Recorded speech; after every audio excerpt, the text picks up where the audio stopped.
C'est un plateau en compagnie de nos invités, Raoul Lemopi, Robert Kedia, Eric Pepembikaï et Arthur Assam. Arthur Assam, voilà, vous étiez en train de parler de des conséquences qu'il pourrait avoir après tout ce que les enseignants subissent aujourd'hui.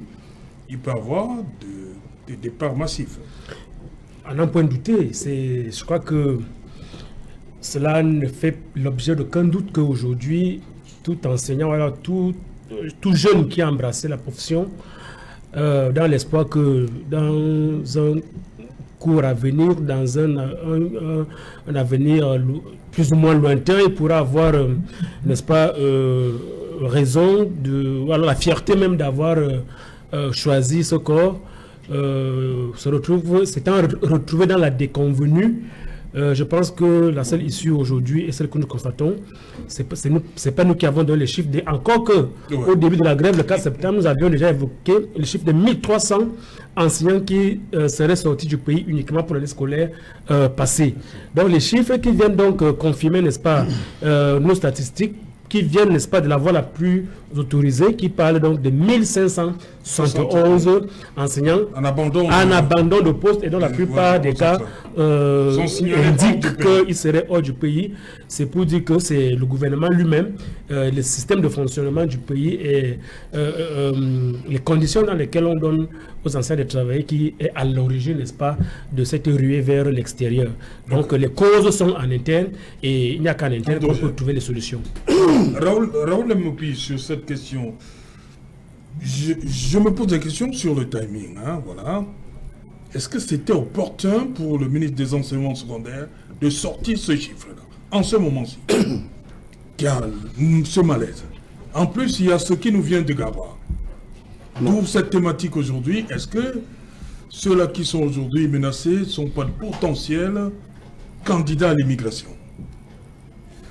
Non, moi, je vais vous dire quelque chose. J'ai eu à le dire à plusieurs reprises sur ce plateau que la ministre des Enseignements secondaires fait dans le désordre. C'est le désordre qu'elle fait. C'est le désordre pourquoi? Parce qu'elle est obligée de sortir ces chiffres en ce moment-ci. D'abord, en termes, n'est-ce pas, de l'opportunité de mettre en circulation cette liste, on peut bien la questionner. Mais aussi à côté de cela, est-ce que les noms qui y figurent dans leur immense majorité sont ceux des personnes qui ne sont pas en poste? Vous savez ce qui se passe au CETI de Mombo? Le CETI de Mombo est à côté de nous. Plusieurs enseignants, ils sont 8, dont les noms figurent sur cette liste-là, qui sont en poste. Et je vais vous dire, et qui nous donne l'occasion de parler de cela, lorsque les enseignants ont été informés de ce que leur nom se retrouvait, n'est-ce pas, sur cette fameuse liste, dans cette fameuse liste, ils ont pris en assaut la délégation départementale des enseignements secondaires pour la Sanaga maritime. Donc, il n'aime pas trop ce terme guerrier-là. Prendre en assaut. Oui, prendre en assaut. Je vous ai dit qu'on est en guerre. Ah bon? Alors, les gars ont pris en assaut la délégation départementale des enseignements secondaires pour la Sanaga maritime. Et une voix autorisée, que je ne veux pas nommer ici, leur a fait simplement comprendre que c'est une démarche malheureuse parce que, et je vais citer cette voix, même le gouverneur de la région du littoral, dans leur réunion administrative de sécurité, a demandé de ne pas provoquer les enseignants. Donc, on est clair qu'il s'agit ici d'une provocation. Et cette provocation peut coïncider avec des plans macabres qui sont pensés dans les officines de Kedia pour jeter de l'huile dans le feu. Parce que véritablement, ils cherchent leurs camarades. D'où est-ce que l'étincelle peut partir pour se réapproprier ces éléments-là comme on voit dans le Nozo. N'ayons pas peur de le dire. On est dans une situation de coup d'état scientifique que les gens sont en train de préparer. Ils essaient à gauche, ça ne passe pas. Ils essaient à droite, ça ne passe pas. Vous pensez par exemple que le gouverneur de la région du Nord, qui a rendu public, n'est-ce pas, ces décisions, ne sait pas très bien que ce qu'il est en train de faire là, c'est la coup au président de la République pour être ministre. Et il ne sera pas ministre. Il faut aussi le dire, puisque... Non, c'est le pouvoir discrétionnaire du président de la République. Il y a le pouvoir discrétionnaire, il y a le pouvoir discrétionnaire, il y a la rationalité des faits. Il y a la rationalité des faits. C'est le pouvoir discrétionnaire du président de la République. Il nomme qui veut. Aux emplois civils. Le président de la République, après tout, est d'abord notre serviteur. C'est nous qui avons. Il nomme qui veut aux emplois civils et militaires. Je dis précisément que, parlant du gouverneur de la région du littoral, il ne va pas le nommer. Du Nord, il ne va pas le nommer. Je voudrais revenir sur... Tu ne veux pas qu'il le nomme. Il ne va pas le nommer. Il ne va pas le nommer. Non, ça c'est vous qui le dites. Alors, revenons maintenant sur certaines choses qui ont été dites ici. Non, je voulais mettre sur l'immigration. Ces actes qui sont posés là, il y a eu... Est-ce que ça... ça n'ouvre pas. Vous verrez que ça ira dans ce sens. Ok, allez-y. Alors, par rapport à ce qui a été dit ici, lorsqu'on parle de l'immigration, bien sûr, le fait que ces pays-là, qu'on ne veut pas citer ici, là, se pressent à absorber, n'est-ce pas, ces pays-là sont plus le potentiel intellectuel du Cameroun est quand même la preuve qu'après les extractions minières, on a affaire à des extractions culturelles et les extractions des intelligences. Les anciens du Cameroun ne sont pas aussi des idiots comme on peut le penser. Parce que des grandes nations comme celle-là ne peuvent pas construire, n'est-ce pas, leur développement autour des personnes de moindre valeur.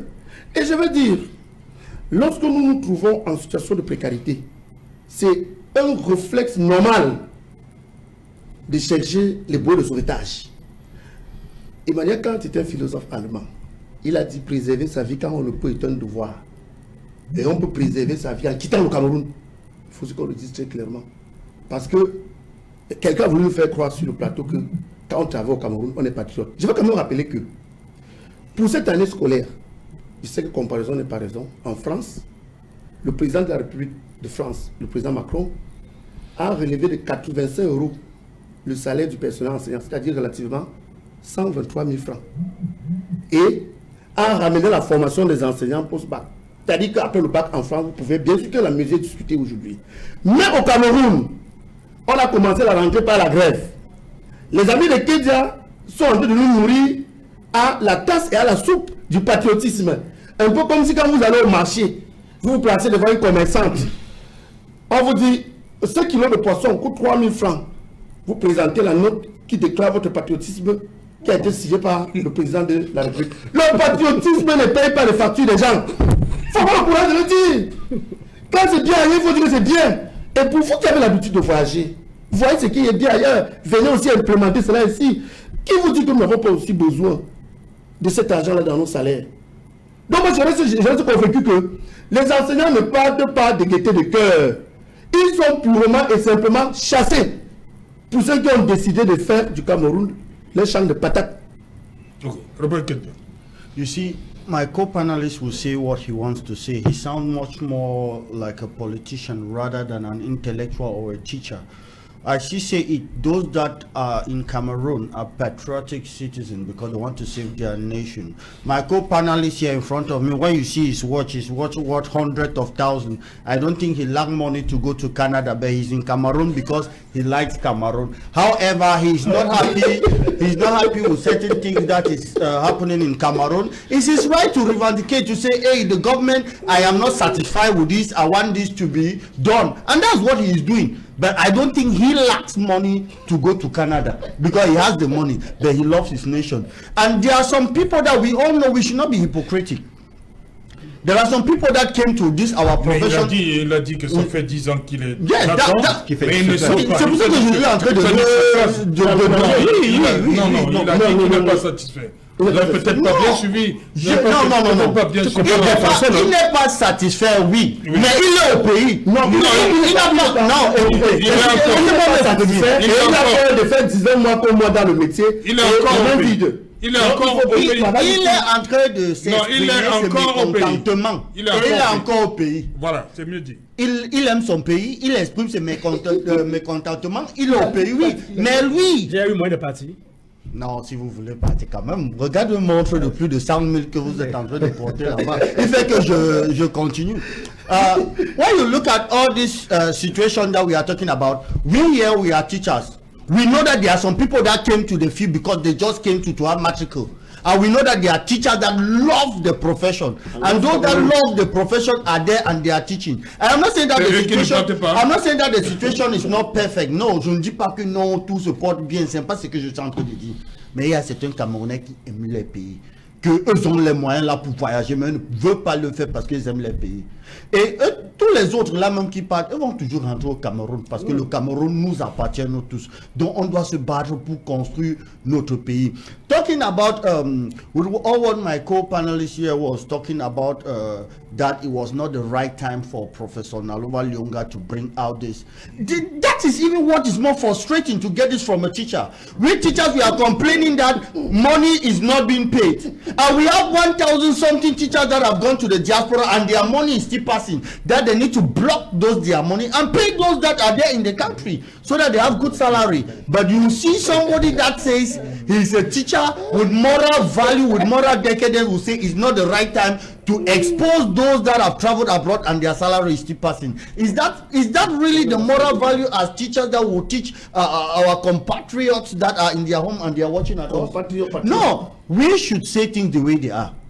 It is true that in that list there are some mistakes of those that are there. That's why the minister says they have 14 days to come and present themselves. And we all know, anybody that is hypocrite, we know that people have gone out of the country.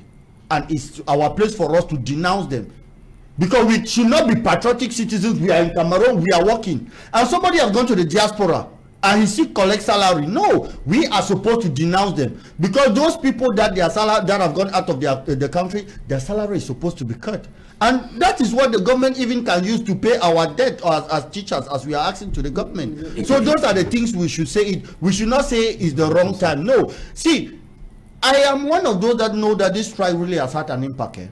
Are you people aware that the posting from students from ENS and SECT and the rest, it just came out today. They graduated last month, and not up to 1 month, they have their posting that have come out, and their documents have been managed in Minifropa. So you see that the government is doing... parce qu'il y a la grève. Pardon? C'est parce qu'il y a la grève. It's your opinion. But when something good is done, we should appreciate that. Okay. Ils sont sous pression. Ils n'ont pas la volonté d'arranger la situation de l'enseignant. On a fait. Est-ce qu'on est dans un pays où on a amené le gouvernement, c'est pas la force. Non, il faut qu'on force le gouvernement à prendre des initiatives claires concernant les institutions de notre place. Monsieur, le gouvernement doit agir par force. On sort de 1500 ans. On dit on sort de... Tu dois donner les raisons négatives que ça par rapport de la grève. C'est pas par rapport de la grève, monsieur. Il ne faut pas que tant que quelque chose du bien est fait, on doit donner les raisons pour le critiquer. Non, qu'on a fait quelque chose du bien parce qu'il y a du grève. Non, c'est pas ça. Quelque chose a été fait. Et on doit dire que bravo. Et on dit au ministre de continuer. Bravo. Ils ont été formés pour quoi? Pour être affectés, non? Est-ce qu'on a des festivals ça? Éric Pépin, sur le constat là. Ils sont formés, doivent être affectés. Normalement, ça n'a pas besoin d'être félicité. On sent un véritable malaise et cette envie de partir pour beaucoup. Comment faire pour arrêter la série, pour stopper cette série? Je pense que si le Cameroun avait été aux encabures de la Méditerranée, le pays se serait vidé. En dehors des enseignants? En dehors des enseignants. Parce qu'en réalité, la plupart des Camerounais... Même des gouvernants? Non, en dehors des gouvernants. Ah, bon. En réalité, la plupart des Camerounais ont cette propension à aller découvrir l'ailleurs. Peut-être c'est par snobisme ou peut-être c'est dans une logique du concept de la peau blanche qui forcément a mieux structuré son espace social. Mais de manière triviale, il y a un mal-être qui pousse naturellement les Camerounais à immigrer. Il ne faut pas oublier que la migration fait partie de l'évolution du monde. Point de race que d'être humain. La notion de race est aussi tributaire du fait que les hommes se sont déplacés d'un endroit à un autre à la recherche des meilleures conditions de vie. Je ne sais pas pourquoi l'enseignant devrait se soustraire de cette dynamique qui est humanitaire. Donc, pour moi, ce n'est pas une mauvaise chose si les enseignants du Cameroun partent vendre leurs services ailleurs, là où on peut mieux les rémunérer, étant donné que nous sommes dans les dynamiques circulaires, c'est-à-dire les gens vont, ils reviennent, ils vont chercher la richesse pour rentrer, investir sur les territoires. Maintenant, moi, je réagis sur les propos de Raoul tout à l'heure qui disait que la publication de la liste des enseignants par la ministre Nalova était un désordre. Je souscris à cela parce qu'il ne faut pas oublier que le gouvernement camerounais a lancé depuis près de 5 ou 10 ans ou 6 ans maintenant un programme de comptage, d'identification des physiques, de digitalisation. Voilà. Je pense que dans le procédé de ce travail, de ce projet, il n'a jamais été question de publier les noms de ceux-là qui étaient sortis du fichier des fonctionnaires. C'est la première fois. Voilà. Et à l'intérieur, on a une structure macro, donc on a une grande quantité de non-fictifs, plus ou moins, des personnes qui ne sont plus sur le territoire, qui n'ont pas été identifiées, mais ça n'a jamais été publié. Donc, si la ministre fait cette publication des 1571 enseignants, c'est justement pour passer notre message, parce que nous sommes en politique. Tout acte posé en un lieu public doit être interprété sur le prisme d'une politique, d'un message qu'on envoie forcément soit à l'employeur, le président de la République, soit aux nombreux revendicateurs que sont les enseignants. Autre chose, et je souscris à ce que Raoul disait, sur cette liste, j'ai 2 de mes collègues avec qui j'ai enseigné qui ne sont pas là.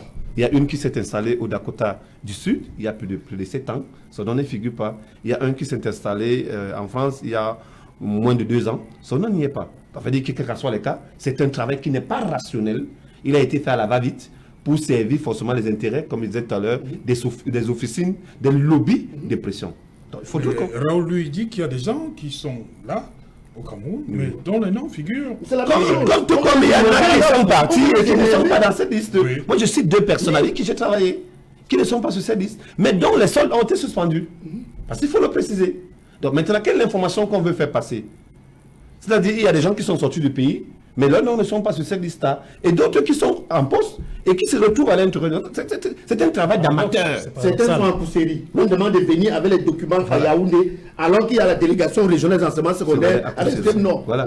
On n'a pas dit que tout le monde dans ce liste a sorti du pays. On connaît qu'il y a sorti au pays. On a dit que vous avez 14 jours de venir nous présenter. On a donné 14 jours. L'intitulé de la liste, c'est les 1571 enseignants qui sont hors du pays et qui sont considérés comme étant d'abandon de poste. Déclarés en position d'abandon de poste. Donc je vais dire, c'est un travail d'amateur qui a été fait à la va-vite et qui ne répond à aucun canal de nature à ce que on puisse envoyer, en fait, de nature à ce que les conseillers puissent comprendre effectivement ce que la ministre voulait faire passer. Oui. Donc, il faudrait qu'on comprenne que la situation d'enseignants au Cameroun est une situation de précarité. Tu l'as dit tout à l'heure, je ne me fais pas passer comme celui qui ne défend pas leur mouvement, bien non. Nous sommes dans une situation précaire. Déjà, les enseignants se plaignent sur plusieurs aspects, les conditions de travail et la qualité des programmes qu'ils les ont proposés. Pour la plupart, nous sommes dans des programmes qui ne correspondent pas à la réalité sociologique et à l'évolution de notre environnement. Là, peut-être, ça ne revient pas parce qu'on reste sur les conditions salariales, sur la prise en charge, ainsi de suite. Mais on peut également faire des grandes émissions sur le contenu des programmes. Qu'est-ce que nous enseignons à nos enfants? Est-ce qu'ils comprennent là où on veut les mener? Mais c'est également la responsabilité du gouvernement parce qu'il ne faut pas qu'on reste cantonné seulement sur l'argent, étant donné que ce qui fait même l'outil de l'enseignant n'est pas remis en jour. Les enseignants n'ont jamais été associés dans le cadre de la conception des programmes qui répondent aux besoins de développement, comme ça se fait dans la plupart des pays en développement. On nous a placardé le système APC, qui est une pâle copie. Tantôt on parle du système canadien, tantôt le système belge, tantôt le système marocain, et qui ne s'applique pas dans notre environnement. Donc, il est totalement vide. Ça, c'est une autre émission. Voilà. Système APC, système lacunaire est vide. Non, c'est une autre émission. Oui, je voudrais seulement que ça soit sûr qu'en dehors des revendications propres qui sont posées, qui ont trait notamment à la situation de l'enseignant et aux revendications liées à l'argent et tout ça. Il y a également les systèmes scolaires qu'on a interrogés. Okay. Parce que ce que nous avons apporté... Sur les sanctions qui commencent. Maintenant, sur les sanctions, je voudrais... De plus en plus dur. Parce que, comme j'ai dit, sur les sanctions, ça va de manière... crescendo. Voilà, on est passé d'un redéploiement. Maintenant, c'est suspension de solde. Oui, je voudrais dire que, je vais le répéter, que les mesures d'embastillement et de musellement que l'autorité administrative tend à utiliser pour étouffer le mouvement de grève ne vont pas marcher. Ou alors ça va même produire un effet boomerang. Parce que si ça ne radicalise pas davantage, ça va faire en sorte que nous, enseignants, qu'on trouve d'autres moyens pour s'en sortir, tel que voulait le tracer, n'est-ce pas, Raoul. Je voudrais envoyer une nouvelle à ces aînés, à ces parents. Premièrement, ils ont des enfants dans leur famille qui sont certainement enseignants. Donc, ils ne sont pas ignorants de ce que nous vivons, le martyre que nous vivons dans la profession. La deuxième chose, c'est que, vous voyez, nous avons des enfants à la maison, que nous envoyons à l'école aussi chaque jour, qui partent à l'école chaque jour. Vous avez donc votre premier fils qui va à l'école et il va à l'école à pied. Et Il dit, papa, vraiment, moi je ne veux plus aller à l'école parce que chaque fois que je rentre, j'ai les vertiges. Parce que depuis le matin, je n'ai pas mangé. Il me faut du pain, au moins le matin, pour mettre dans mon sac et aller manger à l'école. Et l'enfant pleure. Il vous dit, papa, pardon, je ne veux plus. Je ne veux plus marcher à pied parce que je n'ai rien à manger. Mettez-moi du pain dans le sac pour que je n'ai pas les vertiges à cause de la faim. Mais au lieu que vous parents, vous trouvez les moyens pour donner du pain à votre enfant, vous prenez la chicotte, pour chicoter, va à l'école. Va vite, mais plutôt voir ça à la maison. Commencez à sourire. Est-ce que la solution de l'enfant qui pleure de faim parce qu'il n'a rien mangé, c'est de lui donner la chicotte aux fesses? Donc, est-ce que le gouverneur prend donc la chicotte pour taper sur les enfants qui demandent que, pardon, payez-nous, donnez-nous de l'argent parce que nous travaillons dans des conditions extrêmes de précarité? C'est tout demander. Et moi, je suis surpris lorsque j'écoute mon frère Kezia, vraiment qui parle avec des éloges comme surprenantes sur la profession des enseignants. Mais tous les enseignants qui travaillent aujourd'hui sont des jongleurs. S'ils ne font pas la moto, ils font les champs, ils font le taxi, ils font les photocopies dans les campus. Ils sont conducteurs de Yango. C'est ce qu'ils font. Yango. Et c'est pour ça qu'il est surpris que je porte même une montre, parce que c'est la preuve que nous sommes dans une situation d'une extrême pauvreté. Parce qu'on avait été, s'il avait été ici en face d'un jeune douanier de son âge, ou je ne sais pas moi, de quelqu'un d'autre, il n'allait pas être surpris que le douanier porte ne serait-ce qu'une petite montre. Vous voyez donc jusqu'où on a ramené l'enseignant. Donc nous avons donc le devoir, nous, de continuer à nous battre pour redonner, n'est-ce pas, les lettres de noblesse à la profession telle que le président de la République l'a toujours prescrit. Oui, Raoul Lonsor, rapidement. Alors, justement, pour se battre, chers camarades, je parle donc à tous les enseignants. On doit se mobiliser parce qu'on est en guerre.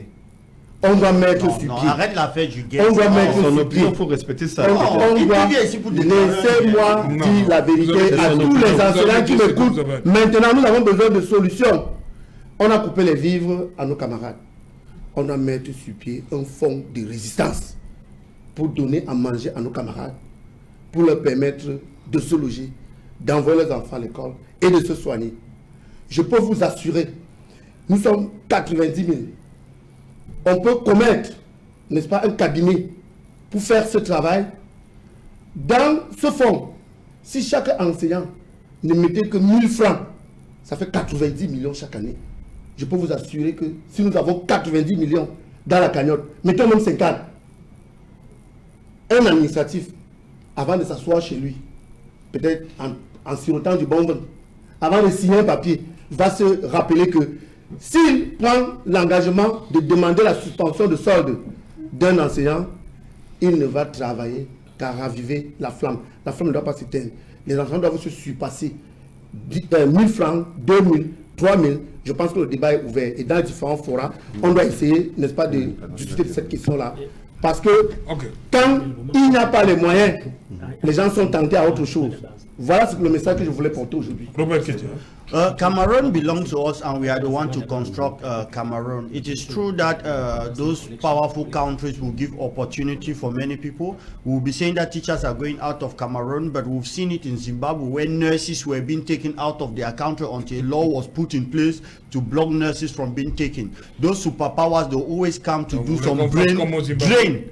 They will be coming to do a brain drain. So I'm telling teachers as intellectual, you go to the Canada, you come back and meet the same problem. We are to work together to build our country and not run and think that another person will build your country so that you should come after. So we are calling for us to be together and build our country, not only for ourselves, but for our grandchildren that will come when we are not there. Je pense que la suspension de solde est une mesure très sévère. Il faudrait qu'on passe... On est en train de sortir, là. Oui. On n'est plus là. Il ne faudrait pas que ce soit en contradiction avec ce que prend le gouvernement, notamment le dialogue. Il ne faut pas oublier qu'il y a 7 ministres qui sont déportés devant la presse pour essayer d'expliquer pourquoi il y aurait des retards par rapport à la résolution des problèmes des enseignants. Donc maintenant, quand on passe de la phase de dialogue à la phase de réflexion, parce qu'en réalité, les gouverneurs, que ce soit de l'Adamawa ou du Nord, n'étaient pas dans cette concertation. Donc il faudrait qu'on continue à crédibiliser le dialogue. Et n'oublions pas, les enseignants, c'est à peu près 170 000 personnes qui... C'est une autre république, l'Adamawa et le Nord? Non, il ne faudrait pas qu'ils soient en marge, et c'est que... Non, les ministres se sont assis, 7 membres du gouvernement se sont assis, oui. Et on a suivi Ce qu'on a suivi. C'est ce qu'ils sont Pourquoi dit que. C'est ce pourquoi qu'ils les disent. zélés Pourquoi vous voulez. Pourquoi les zélés partout? Vous dites qu'il n'était pas là. Il devait C'est pas être là. des dit qu'ils n'étaient pas là. Ils n'étaient pas là, Non, c'est pas ce que ils ça. prennent Vous des décisions. ne m'avez pas suivi. Ils sont de dire ceci, c'est que ils n'ont pas le droit d'aller à l'encontre de ce que leurs Voilà. collaborateurs ont pris comme engagement. Donc la mesure de répression, suspension de sol, redéploiement ne participe pas à résoudre le problème. Au contraire, ça va se complexifier le problème. Les enseignants, c'est à peu près 170 000 sur les 325 000 que représentent les fonctionnaires. C'est une force importante qui peut handicaper forcément le fonctionnement de l'État du Cameroun. Rapidement, Arthur. Oui, les collègues qui sont dans les situations difficiles ne sont pas abandonnés. Les syndicats traitent leur cas avec sérénité et Merci. les mesures du gouvernement ne sont pas exemptes d'une attaque.